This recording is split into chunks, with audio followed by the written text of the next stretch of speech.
Hello students, इस video में बात करेंगे हम लोग अनएम्प्लॉयमेंट के बारे में। इससे पहले मैंने एक वीडियो बनाया था, उसमें मैंने न्यूज़पेपर के बारे में बात किया था। और इस वीडियो में बात करेंगे हम लोग अनएम्प्लॉयमेंट के बारे में। अनएम्प्लॉयमेंट एक बहुत ही इंपॉर्टेंट टॉपिक है। अलग अलग एग्जाम्स में अनएम्प्लॉयमेंट के ऊपर ऐसे लिखने के लिए कहा जाता है, तो अगर आप इस वीडियो को शुरू से लेकर लास्ट तक देखें तो अनएम्प्लॉयमेंट के ऊपर एक ठीक ठाक ऐसे लिखने में आप सक्षम हो जाएंगे।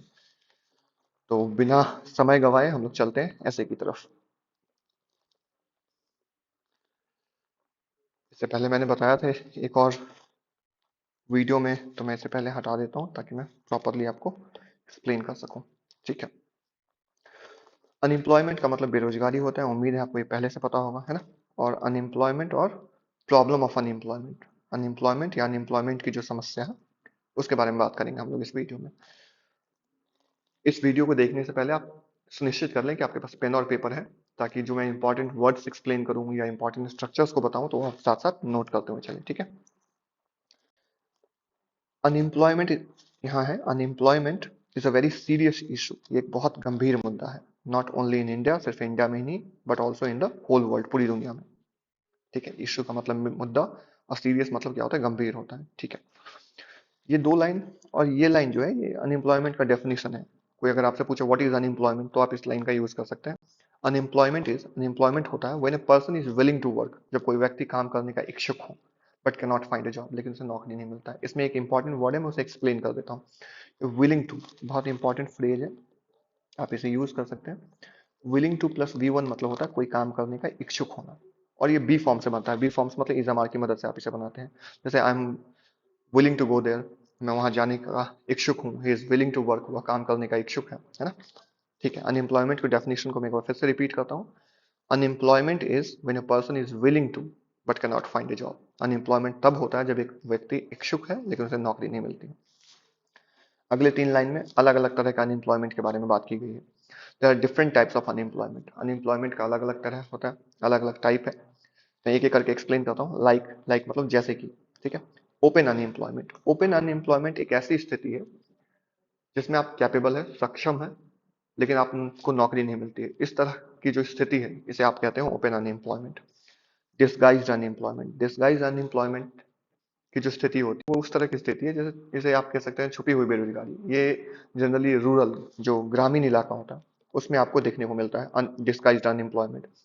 इसमें क्या होता है, जैसे कोई काम है तो उस काम में 3 लोगों की जरूरत है, लेकिन 10 लोग इन्वॉल्व हैं, 10 लोग बिजी हैं उसमें। तो जो 7 लोग हैं आप उसे कह सकते हैं कि उन्हें डिसगाइज्ड अनएम्प्लॉयमेंट है। वो काम उनके बिना भी हो सकता है ना। क्योंकि काम 3 लोगों का ही है, लेकिन कर कितने लोग रहे हैं, 10 लोग हैं। तो इसमें 7 लोग को आप कह सकते हैं कि वो डिसगाइज्ड अनएम्प्लॉयमेंट है उनको, है ना। फिर आगे क्या है, सीजनल अनएम्प्लॉयमेंट। सीजनल अनएम्प्लॉयमेंट भी किसमें होता है, रूरल इलाके में होता है। रूरल मीन्स ग्रामीण इलाके में होता है। और सीजनल अनएम्प्लॉयमेंट क्या होता है, जिसमें क्या होता है, आपको एक सीजन में आपको काम मिलता है लेकिन अगले सीजन में आप अनएम्प्लॉयड होते हैं, अगले सीजन में आपको काम नहीं मिलता। इस तरह की स्थिति को आप क्या कहते हैं, सीजनल अनएम्प्लॉयमेंट। ये याद करना पड़ेगा सारा आपको, है ना। And educated unemployment, educated unemployment क्या होता है, ये उन लोग, ये ऐसी स्थिति है जिसमें आप एजुकेटेड होते हैं, आपके पास डिग्री होता है, डिप्लोमा होता है, आपने इंजीनियरिंग कंप्लीट किया होता है, लेकिन still you are unable to find a job, आपको नौकरी नहीं मिलती है। तो इस तरह की जो स्थिति है इसे आप कहते हैं एजुकेटेड अनएम्प्लॉयमेंट। अगले पैराग्राफ में अनएम्प्लॉयमेंट के रीजंस के बारे में बात किया गया है ना। There are various factors, factors मतलब रीजंस आप ले सकते हैं अलग अलग तरह का। वेरियस मतलब बहुत सारा रीजन है that lead to the problem of unemployment, जो अनएम्प्लॉयमेंट की प्रॉब्लम की तरफ लेके जाते हैं। और लीड टू क्या होता है, lead two is a very important word, बहुत महत्वपूर्ण वर्ड है, मैं इसे एक्सप्लेन करता हूँ। जैसे ए लीड्स टू बी, इसका मतलब हुआ ए की वजह से बी होता है। ये आप लीड टू की जगह पे आप कॉजेज वर्ड का भी यूज कर सकते हैं। जैसे ए कॉजेज बी, इसका मतलब होता है ए की वजह से बी होता है। जो सिगरेट के डिब्बे होते हैं उस पर लिखा लिखा होता है टोबैको कॉजेज कैंसर, टोबैको की वजह से क्या होता है, कैंसर होता है। ठीक है। तो ये एक वर्ब है और इंपॉर्टेंट है, बहुत जगह आपको ये दिखने को मिलेगा ये वर्ड, है ना। तो इसे आप सीख लें, अच्छा रहेगा। अब चलते हैं रीजंस की तरफ। तो there are various factors that lead to the problem of unemployment. बहुत सारा फैक्टर है जो अनएम्प्लॉयमेंट के प्रॉब्लम की तरफ लेके जाते हैं। दीज आर, एक एक करके मैं एक्सप्लेन करता हूँ। स्लो इंडस्ट्रियल ग्रोथ, धीमा और मंद औद्योगिक विकास। इंडस्ट्रियल ग्रोथ का मतलब, अगर अगर इंडस्ट्री ग्रो कर रहा है, फैक्ट्रीज लग रहे हैं, कारखाने को स्टैब्लिश किया जा रहा है, फैक्ट्रीज लग रही है ना, नए नए बिजनेस को स्टार्ट किया जा रहा है, इस तरह की व्यवस्था में एम्प्लॉयमेंट मिलता है लोगों को। लेकिन अगर स्लो इंडस्ट्रियल ग्रोथ है, उद्योग का विकास नहीं हो रहा है, तो लोगों को एम्प्लॉयमेंट मिलना क्या होगा, बंद होगा, कम होगा। तो एक ये रीजन हुआ। दूसरा है rapid increase in population. Rapid मतलब तीव्र गति से, इंक्रीज मतलब बढ़ना। तीव्र गति से जो पॉपुलेशन का बढ़ना है, ये भी एक रीजन है जिसकी वजह से नहीं मिल अनएम्प्लॉयमेंट की प्रॉब्लम होती है ना। आप ये कह सकते हैं rapid increase in population leads to unemployment, is one of the main reasons behind unemployment. Unemployment का एक मेन रीजन है पॉपुलेशन का बहुत तेज गति से बढ़ना। अब मैं कहता हूँ कि अगर बहुत ज्यादा पॉपुलेशन है तो इंडिया में आप इमेजिन कर ले कि लोग 1 लाख, मैं एक एग्जांपल दे रहा हूँ, बस एक डेटा दे रहा हूँ कि अगर 2 लाख लोग ग्रेजुएट हो रहे हैं और उसके बाद वो जॉब की तलाश कर रहे हैं, लेकिन फैक्ट्रीज और जो इंडस्ट्री का डेवलपमेंट है वो उस हिसाब से नहीं है, वहाँ पे बस 10,000 लोगों के लिए जॉब है, तो बाकी जो लोग हैं वो अनएम्प्लॉयड ही होंगे। ठीक है। एक और रीजन है फोकस ऑन थियोरेटिकल नॉलेज। हमारी जो शिक्षा व्यवस्था है उसमें क्या कहता है, क्या किया जाता है, थ्योरेटिकल नॉलेज के ऊपर ज्यादा फोकस किया जाता है। आप साइंस की पढ़ाई करते हैं लेकिन जो प्रैक्टिकल नॉलेज होता है वो नहीं होता है स्टूडेंट्स के पास, बहुत सारे स्टूडेंट्स के पास नहीं होता है। तो वो थ्योरेटिकल नॉलेज होता है उनके पास, लेकिन जब वो काम करना शुरू करते हैं तब, और जब उन्हें काम की जरूरत होती है तो उन्हें प्रैक्टिकल नॉलेज की जरूरत होती है। ठीक है। आगे है decline of small small scale industries. अब ये एक इंपॉर्टेंट रीजन है, स्मॉल स्केल इंडस्ट्रीज का मतलब हुआ, और डिक्लाइन मतलब पतन होता है। तो जो लघु उद्योग है उसका पतन होना भी अनएम्प्लॉयमेंट का एक बहुत इंपॉर्टेंट रीजन है। आप कहेंगे लघु उद्योग क्या होता है, तो इसमें थोड़ा सा मैं एक्सप्लेन करना चाहूंगा। जैसे जब इंडिया, मतलब India was under British rule, या उससे पहले ही चले जाएं आप, मतलब आज से 400 साल 500 साल पहले हम लोग मैन्युफैक्चरिंग हब थे इंडिया। हम लोग चीजों को एक्सपोर्ट करते थे, बनाते थे, और यहाँ यहाँ पे बनी हुई वस्तुएं, यहाँ पे जो चीजें बनती थी वो दुनिया के अलग अलग कोने में एक्सपोर्ट की जाती थी, है ना। मतलब हम लोग दुनिया को सामान बेच रहे थे। हमारे यहाँ छोटे छोटे बहुत, मतलब उद्योग थे, बहुत अलग अलग तरह के वो कारीगर थे जिनके जिनके काम की प्रशंसा पूरी दुनिया में होती थी, और हम लोग चीजों को क्या करते थे, निर्यात करते थे। जब अंग्रेज यहाँ पे आए तो उन्होंने इस तरह की व्यवस्था बनाई कि जो स्मॉल स्केल इंडस्ट्री था, जो लघु उद्योग था वहाँ यहाँ का, वो धीरे धीरे क्या कर गया, डिक्लाइन कर गया, खत्म हो गया, है ना। इस व्यवस्था के कारण भी अनएम्प्लॉयमेंट एक बहुत बड़ी समस्या के रूप में इंडिया में उभरा। ठीक है। आगे का लाइन है the government has taken many steps. Present perfect का सेंटेंस है, गवर्नमेंट ने बहुत सारे स्टेप लिया है टू सॉल्व दिस प्रॉब्लम, इस प्रॉब्लम को सॉल्व करने के लिए। ठीक है। The Indian government is trying, present continuous, Indian government कोशिश कर रहा है क्या करने का, क्रिएट मोर जॉब्स, अलग अलग तरह के जॉब को क्रिएट करने का, थ्रू थ्रू मतलब माध्यम से, एक preposition, through schemes like Mahatma Gandhi national rural guarantee act. ये जो मनरेगा है, इस तरह की स्कीम के माध्यम से गवर्नमेंट कोशिश कर रही है एम्प्लॉयमेंट को जनरेट करने का। एंड प्रधानमंत्री राज्य प्रोत्साहन योजना, ये भी दो स्कीम का नाम है जिसके थ्रू गवर्नमेंट क्या कर रही है, कोशिश कर रही है एम्प्लॉयमेंट को जनरेट करने का। आगे है government has taken many initiatives. Government ने बहुत सारे इनिशिएटिव लिया है, बहुत सारा पहल लिया है, बहुत सारा शुरुआत किया है। Like startup India. Startup India क्या है, देखिए मैंने आपको बताया कि आज से 400 साल पहले हम लोग मैन्युफैक्चरिंग हब थे। मैन्युफैक्चरिंग हब मतलब इंडिया एक ऐसा कंट्री था जहां हम लोग चीजों को बनाते थे। अभी चाइना है, यहाँ पे चीजों को बना हम लोग बनाने में सक्षम थे, और बना के पूरी दुनिया को भेजते थे हम लोग चीज, तो यहाँ के लोगों को रोजगार मिलता था। लेकिन अब क्या है ना, वो कल्चर खत्म हो गया, वो चीज धीरे धीरे धीरे खत्म हो गया। कल्चर भी खत्म हो गया और वो व्यवस्था भी धीरे धीरे खत्म हो गई। अभी हम लोग चीजों को क्या करते हैं, आयात करते हैं, मंगाते हैं, बनी हुई चीजों को खरीदते हैं, हम लोग बनाते नहीं हैं। तो अब स्टार्टअप इंडिया क्या है, एक ऐसा स्कीम है जिसमें अगर आप कुछ कोई उद्यम लगाना चाहते हैं या कोई आप व्यवसाय करना चाहते हैं तो गवर्नमेंट आपको क्या करती है, हेल्प करती है। हेल्प कैसे करती है, अगर आप कोई व्यवसाय करना शुरू करते हैं तो गवर्नमेंट आपको लोन देती है।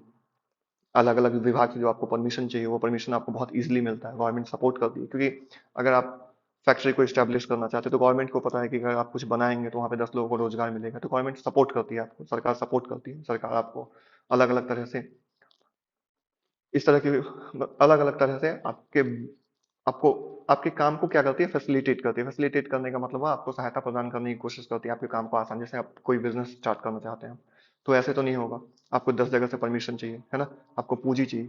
तो स्टार्टअप इंडिया ये सब ऐसा स्कीम है जिसमें क्या करती है, गवर्नमेंट आपको सपोर्ट करती है कि भाई आपको लोन इजीली मिल जाएगा, परमिशन अलग अलग विभाग से मिल जाएगा। ठीक है। आगे है government is also trying to promote MSME. अब ये एमएसएमई क्या है, micro small and medium enterprise. ये लघु उद्योग का ही मान लें आप, लघु उद्योग को 3 अलग अलग भागों में बांट दिया गया। अगर 1 करोड़ तक का इन्वेस्टमेंट है तो वो माइक्रो है। 10 करोड़ तक का इन्वेस्टमेंट है, इन्वेस्टमेंट मतलब 1 करोड़ लगा के कोई बिजनेस आप शुरू कर दे, कोई कंपनी शुरू कर रहे हैं तो वो माइक्रो एंटरप्राइज हो गया, छोटे स्तर का हो गया।